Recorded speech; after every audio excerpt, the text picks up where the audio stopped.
ஃப்ரெண்ட்வுட்ஸ் மக்களுக்கு வணக்கம். இன்னைக்கு நம்மளோட ஷோல யாரை பத்தி பேச போறோம் அப்படின்னா தல அஜித்தை பத்தி தான் பேச போறோம். இதுக்கு முன்னாடி தல அஜித்தை பத்தி நம்ம நிறைய வீடியோஸ்ல பேசியிருக்கோம்.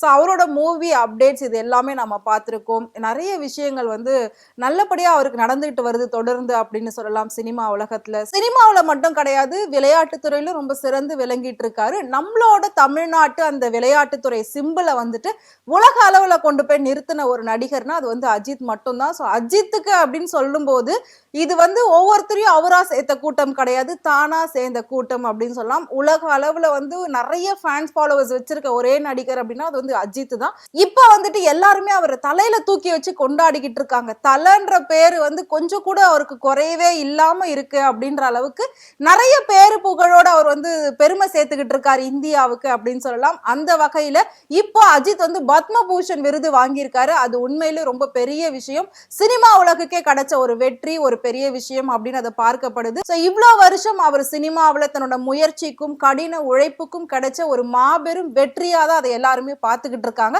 இதை அஜித்தோட ரசிகர்கள் எல்லாருமே கொண்டாடிக்கிட்டு இருக்காங்க. சோ இது எல்லாத்தையும் தாண்டி விளையாட்டுல அவருக்கு எவ்வளவு இன்ட்ரெஸ்ட் இருந்தது அப்படின்னா, சேப்பாக் ஸ்டேடியம்ல சிஎஸ்கே கூட நடந்த அந்த மேட்சை அவ்வளவு சூப்பரா ஃபேமிலியோட போய் என்ஜாய் பண்ணாரு. அந்த வீடியோ பயங்கரமா சோசியல் மீடியால வைரல் ஆச்சு.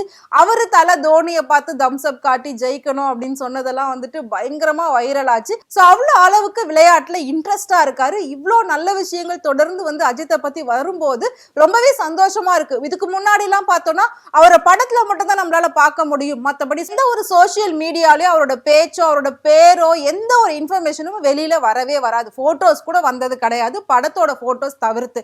அப்படி இருக்கும்போது இப்போ கொஞ்சம் மாதங்களாவே அஜித்தை பத்தின நிறைய இன்ஃபர்மேஷன், நிறைய போட்டோஸ், நிறைய வீடியோஸ் வைரல் ஆக ஆரம்பிச்சிருக்கு. அதனாலே என்னவோ தெரியல, ரசிகர்கள்லாம் இன்னும் அதிகமா அவரை கொண்டாட ஆரம்பிச்சிட்டாங்க. இந்த வகையில அவருக்கு திருஷ்டி பட்டா மாதிரி சின்னதா அவரோட கால்ல ஒரு காயம் ஏற்பட்டுடுச்சு. சோ இது தெரிஞ்ச ரசிகர்கள் எல்லாமே அஜித்துக்கு என்னாச்சு ஹாஸ்பிட்டல்லயே அவர் போயிருக்காரு அப்படின்னு சொல்லி நிறைய பேர் கேள்விகள் கேட்க ஆரம்பிச்சிருக்காங்க. சோ அவர் அப்போலோ ஹாஸ்பிட்டல் போயிட்டு ஒரு சின்ன பிசியோதெரபி ட்ரீட்மெண்ட் மட்டும் பண்ணிட்டு வந்திருக்காங்க. சோ வேற எந்த ஒரு பிரச்சனையுமே கிடையாது. அவர் இப்போ ரொம்பவே நல்லா இருக்காரு. ஏர்போர்ட்ல இருந்து வரும்போது அந்த கூட்ட நெரிசல்ல சிக்கிதான் அவரோட கால்ல சின்னதா ஒரு காயம் மாதிரி ஏற்பட்டிருக்கு.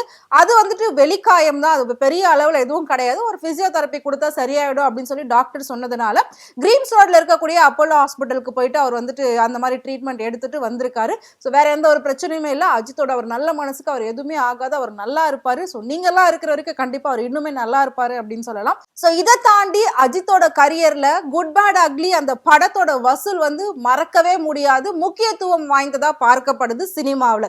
ஏன் அப்படின்னா அஜித்தோட படம் இதுக்கு முன்னாடி 100 கோடி அந்த அளவுக்கு தான் வசூல் சாதனை படைச்சிருக்கிறதாவும், ஆனா இந்த குட் பேட் அக்லி ரிலீஸ் ஆன 20 நாள்ல பாத்தீங்கன்னா கிட்டத்தட்ட 282 கோடி வசூலாயிருக்கு. இது இந்தியா லெவல்ல மட்டும் கிடையாது, உலக அளவுல 282 கோடி வசூலாயிருக்கு. இந்த படம் இந்த வசூல் அஜித்தோட கரியர்ல ரொம்ப முக்கியத்துவம் வாய்ந்ததா பார்க்கப்படுது. சோ உங்களுக்கு அஜித்தை பத்தின நிறைய சுவாரஸ்யமான விஷயங்கள், சினிமால நடக்கக்கூடிய உண்மையான சம்பவங்கள்லாம் தெரியணும் அப்படின்னு நினைச்சீங்கன்னா மறக்காம ஃப்ரெண்ட்வுட் சேனலை ஃபாலோ பண்ணிக்கோங்க.